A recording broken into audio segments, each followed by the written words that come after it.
Shri K S Arunkumar, താങ്കൾ പറഞ്ഞോളൂ. ഞാൻ താങ്കളുമായി ആദ്യം സംസാരിച്ചതിൽ വ്യക്തിപരമായ എന്തെങ്കിലും ഉണ്ടെങ്കിൽ എന്നോട് ക്ഷമിക്കണമെന്ന് ഞാൻ പറയില്ല. പക്ഷേ ഞങ്ങളുടെ ഒരു മാധ്യമപ്രവർത്തകരെ വേട്ടയാടുന്നതിൽ താങ്കൾ ഒരു ടോർച്ച് ബിയറായി മുന്നിൽ സൈബർ ഗുണ്ടകൾക്ക് മുന്നിൽ നടക്കുന്ന സങ്കടം കൊണ്ടും ദേഷ്യം കൊണ്ടുമാണ്. ശ്രീ കെ എസ് അരുൺകുമാർ, ഞാൻ പറയുന്നു, റിവേഴ്സ് ലിസ്റ്റ് അയച്ചിട്ടില്ല, കോൺഫറൻസ് കോളോ വീഡിയോ കോളോ ഇല്ല. താങ്കൾ പറയുന്നത് കള്ളമാണ്. തെളിവുണ്ടോ സത്യമെന്ന് പറയാൻ അരുൺകുമാർ? ഹാഷ്മി, ഞാൻ നിങ്ങളുടെ ചർച്ചയിലെ പങ്കെടുക്കണമെന്ന് പറഞ്ഞ് അങ്ങോട്ട് പറഞ്ഞ് ആഗ്രഹിച്ച് വന്നതല്ല. ഇപ്പൊ ഇന്ത്യൻ പ്രണയകഥ എന്ന് പറഞ്ഞ സിനിമയില് ഇന്നസെന്റ് വിളിച്ചു ചോദിക്കുന്ന പോലെ ഞങ്ങൾ വിളിച്ചു ചോദിക്കാറില്ല.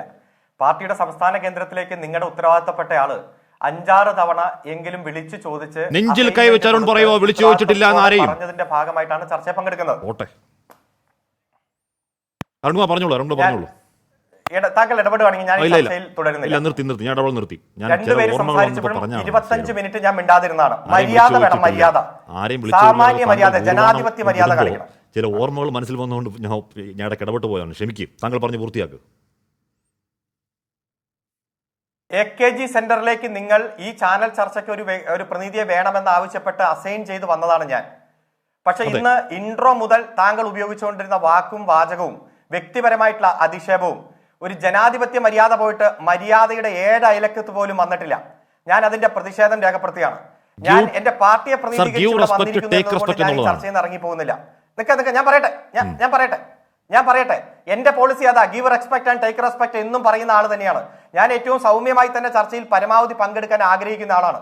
ഇന്ന് താങ്കളാണ് വളരെയധികം വയലന്റായി ആരോപണങ്ങളുടെ വലിയ ശരം തന്നെ, വലിയ ഒരു കുത്തൊഴുക്ക് തന്നെ നടത്തി ഈ ചർച്ചയെ മലീമസമാക്കിയത് താങ്കളാണ്. താങ്കൾ ഈ ചർച്ചയെ തുടങ്ങിയത് തന്നെ നവകേരള മാർച്ചിനെ അശ്ലീല സദസ് എന്ന് KPCC വിശേഷിപ്പിച്ചു. KPCC പ്രസിഡന്റ് താങ്കൾ വിശേഷിപ്പിച്ചത് അധമയാത്ര എന്ന് പറഞ്ഞിട്ടാണ്. ഇവിടെ ഏതാണ്ട് എല്ലാ സമയത്തും വിളമ്പിക്കൊണ്ടിരിക്കുകയാണ്.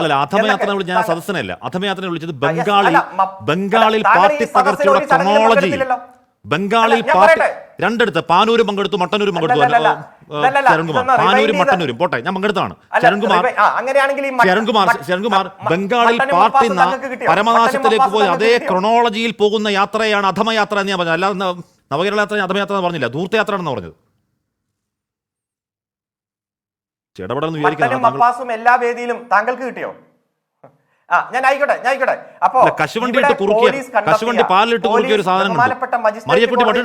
നിങ്ങൾ എന്താണ് കാശ്മീർ ഒന്ന് മര്യാദയോ കാണിക്കൂ, ഒന്ന് സംസാരിക്കട്ടെ.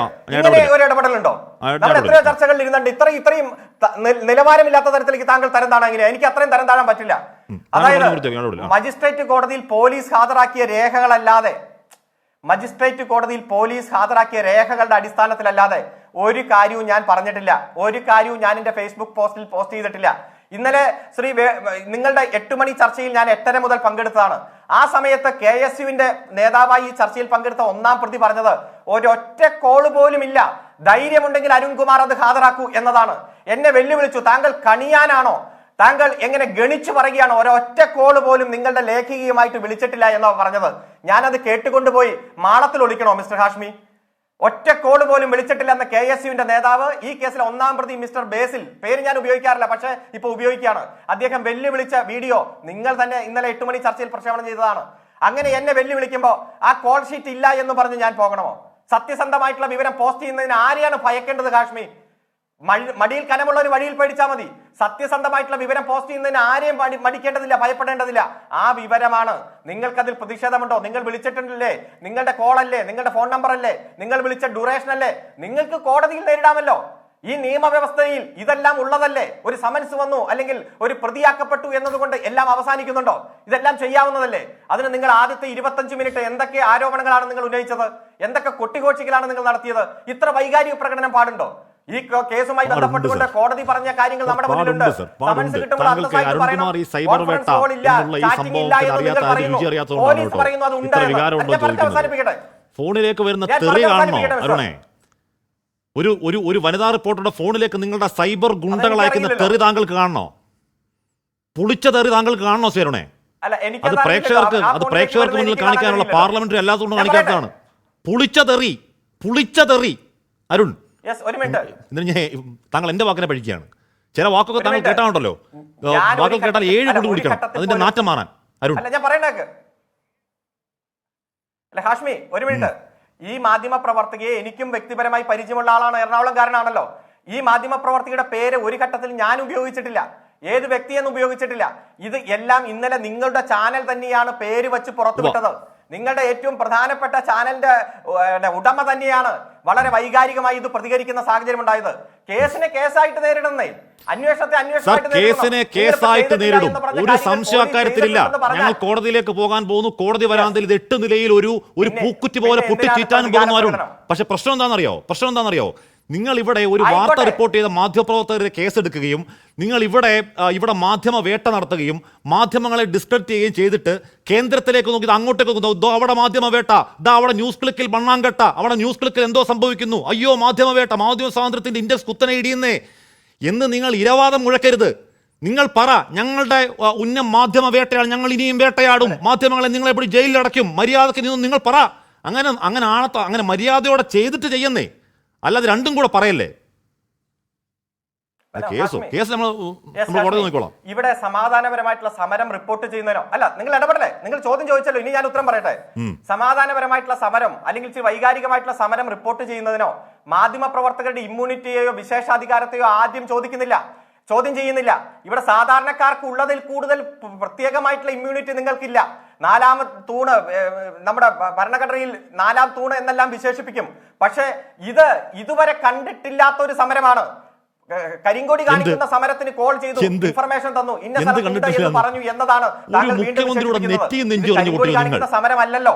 ഒരു മുഖ്യമന്ത്രിയുടെ നെറ്റിയും നെഞ്ചു എറിഞ്ഞു പൊട്ടിച്ചോ നിങ്ങൾ. പോലീസിന് പെട്രോൾ ബോംബ് എറിഞ്ഞിട്ടുണ്ട് SFI, ഓർമ്മയുണ്ടോ? മൊട്ട കാണുമ്പോൾ നിങ്ങൾക്ക് അങ്ങ് അമ്പരപ്പും ആശങ്കയോ അല്ലേ?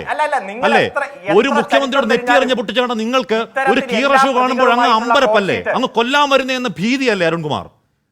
നാണമുണ്ടോ? അതിനെ നിയമത്തിന്റെ വഴി നേരിടൂ. എന്തിനാണ് നിങ്ങൾ ഇത്ര നാണത്തിന്റെ ഒന്നും നിങ്ങൾ പറയണ്ട. നിങ്ങളുടെ വാക്കുകളെല്ലാം അതിര് വിട്ടു പോവുക. ആ വാക്കുകൾക്ക് അത് വടിയുള്ള മറുപടി ഞാൻ നൽകുന്നില്ല. ഇപ്പോ താങ്കളുടെ നിലവാരമല്ലോ എന്റെ നിലവാരം. ചർച്ചകളിൽ ഞാൻ നാളെ ചർച്ച വെക്ക്. ശരി, ഇന്ന് അതിരിവിടുന്നതിന്റെ കാരണം എന്താണ്? ഞങ്ങളുടെ മാധ്യമപ്രവർത്തകരെ നിങ്ങളൊരു വ്യാജ കള്ളക്കേസിൽ കുടുക്കി, നിങ്ങൾ കേസെടുത്ത് നിയമത്തിന്റെ വഴിക്ക് വിടാതെ കള്ള വീഡിയോ ഉണ്ടാക്കി സൈബർ ഇടത്തിലിട്ട് അധിക്ഷേപിക്കുന്നു, വേട്ടയാടുന്നു, അതിര് വിടും. മര്യാദകേട് നിങ്ങൾ കാണിക്കുകയാണ്. ബംഗാളിന്റെ വഴിയിലാണ് CPM ഇവിടെ. പുറത്തു വരുമ്പോ അതിര് വിടുകയാണ്. അതൊക്കെ CPM നേരിട്ടോളാം. ജനങ്ങളെ മുന്നിൽ നിർത്തി CPM നേരിട്ടോളാം. നിങ്ങൾ ഭയപ്പെടുത്തണ്ട. 24 അല്ലല്ലോ കേരളത്തിൽ CPM-ന്റെ നയം തീരുമാനിക്കണത്. നിങ്ങൾ നിങ്ങളുടെ നയം തീരുമാനിച്ചാൽ മതി. ഒരു ചെറിയൊരു ദൃശ്യം ഒന്ന് പ്രേക്ഷകരെ കാണിക്കുകയാണ്. പണ്ടത്തെ ദൃശ്യമാണ് കേട്ടോ. ഓക്കെ പണ്ട് ഒരു TP ശ്രീനിവാസൻ എന്ന് പറഞ്ഞ നമ്മുടെ നയതന്ത്ര വിദഗ്ധനുണ്ട്. തള്ളി താഴെ ഇട്ടു. ഒരു മുഖ്യമന്ത്രിയുടെ നെറ്റി നെഞ്ചി എറിഞ്ഞു പൊട്ടിച്ചു. അക്രമസമരങ്ങളെ പരകോടിയിൽ ഒരു സഭയ്ക്കകത്ത് കാട്ടിക്കൂട്ടിയ കോമാളിത്തരങ്ങൾ കണ്ടു. ഈ പറഞ്ഞ LDF കണ്ടു, EP ജയതനടക്കം. എന്നിട്ടൊരു ഷൂ എന്നൊക്കെ പറഞ്ഞ് അങ്ങ് മറുക്കുകയാണോ അരുണെ? പേടിപ്പിക്കുകയാണോ? ഞാൻ തിരികെ ഇടവേളയ്ക്ക് ശേഷം